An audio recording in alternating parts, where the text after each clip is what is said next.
Hey guys, welcome back to my YouTube channel. So today I'm going to be showing you guys the best way to make a delicious Naija stew. So this is a step-by-step recipe. You have to watch till the end so you get to see my secret ingredients. So first I got my tomatoes, tatashe, shombo, atarodo, onion, and I blended and steamed. For this recipe we are using chicken and beef. I added my ginger and garlic paste, seasoning powder, salt, thyme, and bay leaf, then onions. So I repeated same process with the beef, but I added more seasoning to it because the beef is much more than the chicken. So as usual guys, everything I used on this video, this delicious stew, is going to be on our description box. So I added some water and cooked till tender. Guys, this is the best and the most delicious Naija stew. Trust me.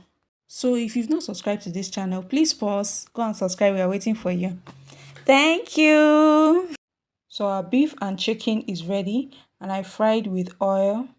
At this point, I was tempted by this chicken, but I controlled myself. Hallelujah. Straight to the business. Our oil is hot. So we are frying our onion. I fried for about 7 minutes. Guys, we are not in a hurry to do this, okay? You just have to keep stirring so it doesn't get burnt. And as we proceed, you have to be controlling your heat to avoid burnt stew. So at this point, I added my bay leaf and my tin tomatoes. I'm using Gino tomatoes, the medium size. Now you have to reduce your gas heat and stir. Allow this to fry well. You just have to keep checking. So you can see how our tomato and onion is looking now, well fried. So at this point, I added my tomato mix.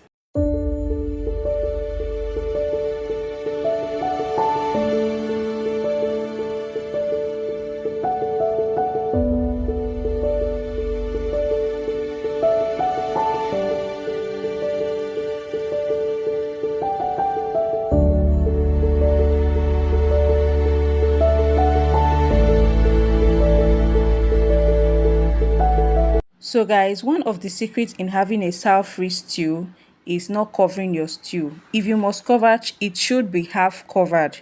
You can just cover one part and leave the other side open. So I'll be cooking this for 45 minutes. I'll just be checking time to time to be sure it's not burning.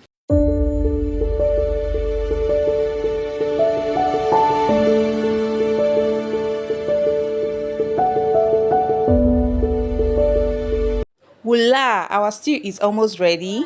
I added my curry powder, thyme, crushed seasoning, and mavinaspice. You all know I love mavinaspice so much. I also added my ginger and garlic paste, then salt to taste. Now we are adding our meat broth. This depends on the consistency you want your stew to be. If you like it thick, you have to be very careful on the quantity of broth you are adding. And if you like it running, just like mine, not so running though, you add more of the meat broth. So I left this for about 15 minutes to cook again. You can see I have covered, not fully covered, even if it's almost ready. So at this point, I noticed my oil is much, so I had to reduce. It's definitely gonna serve for other purpose. And here comes our secret ingredients. Guys, if nutmeg is not in your stew, you are missing a lot. Trust me. Just add nutmeg in your stew today and thank me later. Yes. And finally, guys, I added our chicken and beef. Guys, at this moment, the aroma coming out from my kitchen was calling. So I enjoyed my delicious stew with white rice and some plantain. Thank you guys for watching. Bye-bye.